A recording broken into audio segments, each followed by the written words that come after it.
Smaznug. So today's tech story, mate, is just, it's pretty epic. I mean, it's like the smartphone, to say it's plateaued isn't fair. You know, tech's always going to keep advancing.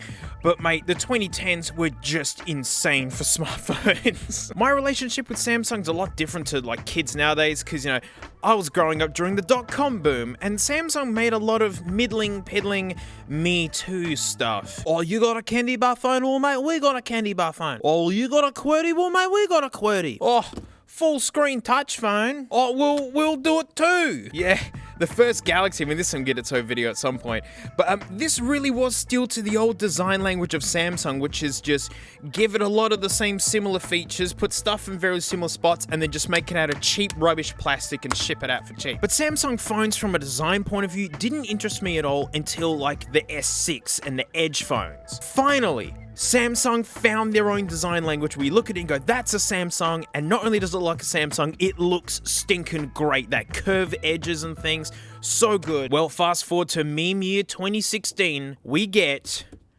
the Note 7. This thing is a beauty. Gosh, this is such a good looking phone. Oh mate, she's got the doodly-doo. Samsung's first USB-C phone. Like, that is a huge deal.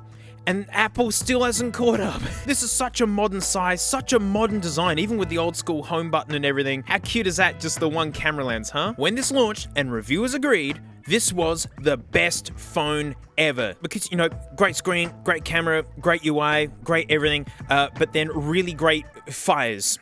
Yep. This is the original Fire phone, Amazon. Now look, devices catching fire isn't new. It's not a Samsung invention. Like learning that in 2004, there was a whole bunch of fires going on that got people really worried and concerned. But CNET, they hear of a few phone fires every year, but Note 7s, within a month, they were up to 112 cases. Like, that's more than a coincidence. That's like, hold up, this is nuts. So Samsung blamed the batteries themselves, you know, apparently not having enough insulation, like the casing was too small. Samsung said nothing wrong with the hardware and the software, nothing, it was just the batteries. Apparently there wasn't enough room around the heat seal protective pouch around the battery and its internals. In worst case scenarios, it caused the electrodes inside the battery to crimp, weaken, you know, and cause short circuiting.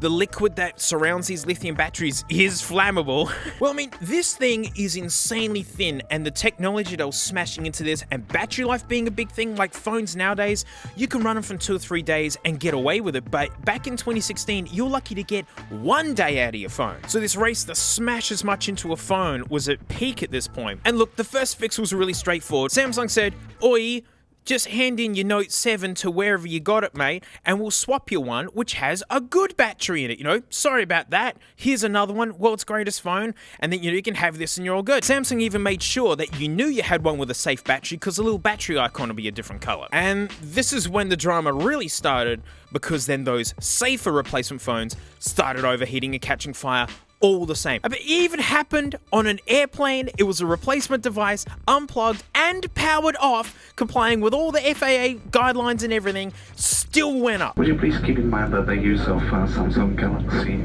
S7 Note is strictly forbidden. And that was it. The dream was over. Samsung canned the whole thing. Like, Samsung didn't really mention how, like, their first batch batteries got through their quality control process, and then, like, why the heck, I mean, it really actually did offend me to see that, like, you know, people were told, you got a nice one, you got a good one, don't you worry about, like, breathing lithium smoke in the night. So people were confidently putting it beside their bed, putting it on charge, and waking up gagging. Like, health risks much? You know, it actually really did offend me.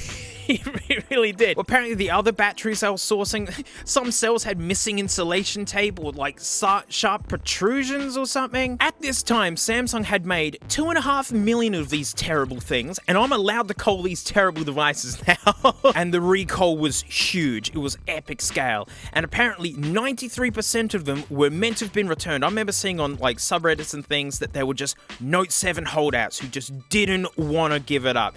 And you know, because it honestly was the best phone that ever been made. And being the first USB-C phone with really ultra-fast charging, it got them thinking about the entire ecosystem of their phone. And look, I know the Note 7 holdouts at the time would argue, oh mate, it's only a small percentage that blew up in the flames unexpectedly, even powered off. But gotta stress, it was way more than normal. You know, as I said, CNET never would see that many like devices per year catch on fire, and in the first month it was over 100 of these.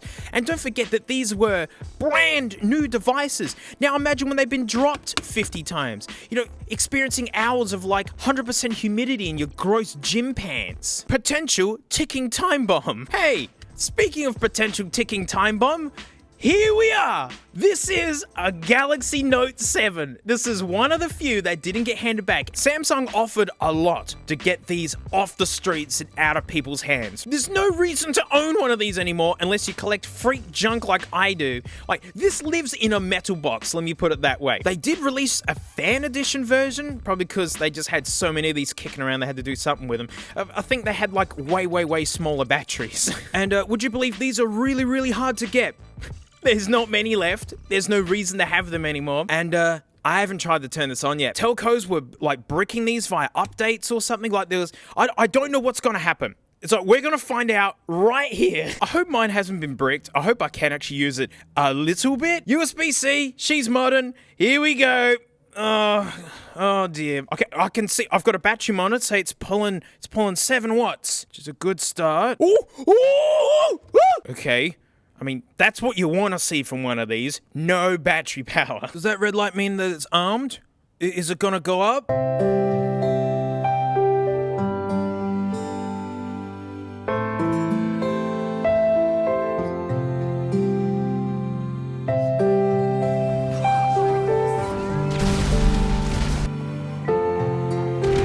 Oh, dangerous! Dangerous! Can we turn on, mate? Come on. Yeah! Yeah! Come on! Go! That's awesome! Oh, that flash screen could be worth money nowadays. Whoa!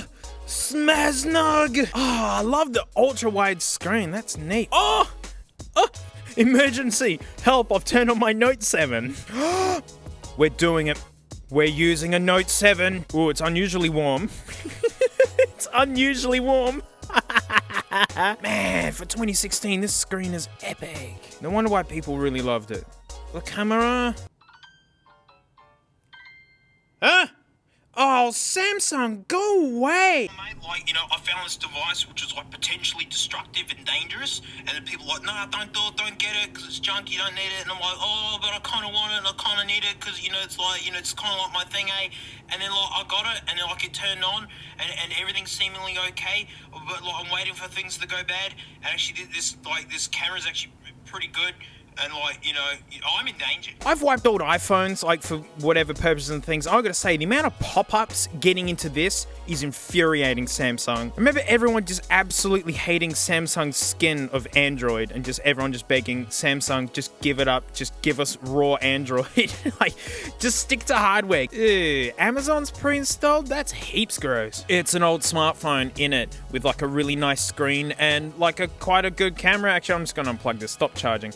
It's really warm. It's warmer than I'm used to. After the event happened, most customers just stayed with Samsung. They just got another Samsung phone. And I can't help but not forget this. And it wasn't the fact that the phones blew up in the first place. Apple had ones that banned to ones where, you know, you lost cell phone signal if you held it in a funny way. Not detriment to your health, you know, people's cars didn't burn down, but it was the fact that they said, oh, don't worry, these new ones are safe. You've got the icon to say that you've got a good one. And then those ones exploded too. That's what really offended me. And I've never forgotten it. Yeah, quite an ugly skid mark on the face of Samsung, to be honest. It even came with its case. This thing's in really good nick. Uh-oh, it's gone. Oh yeah. It's gone. You know what? That's for the best. I like the idea of this thing being out of battery. What an epic piece of tech history. I'm so happy that I've got one. I'm glad that it's in beautiful condition and that it's turned itself off and doesn't need to catch fire. This is going into quarantine. This lives in a metal box, and I'm not even kidding. So yeah, this can hang out in quarantine for a couple of weeks just in case it gets funny. And, you know, go from there. Well, it may be ancient, but with its headphone jack, it's actually slightly better than modern phones. And well, that's it. Thanks so much for watching. Huge thanks to my patrons, especially these stinky names right here, because, mate, once a month I do extra videos. There are extra videos on Garbage Time, which is my car thing, and the drum thing, which is my drum thing. I stream on Float Plane like 5-something times a week, playing the drums and things. But my extra dank pods, we're talking about Samsung things. And this technically counts. A microwave cookbook from I don't know when. I don't know when I've ever seen that Samsung logo. Holy stink. And talking about stink, that looks like it reeks. Yeah, this is a microwave cookbook for... Is there a date? Ugh. Not that I can see. It's looking early 90s though. So thanks so much, mate. I'll see you all next time. Frank, man, I'm just telling you, you don't do anything. You don't do anything, Frank. You don't care about nothing, and you sleep through anything. I love you.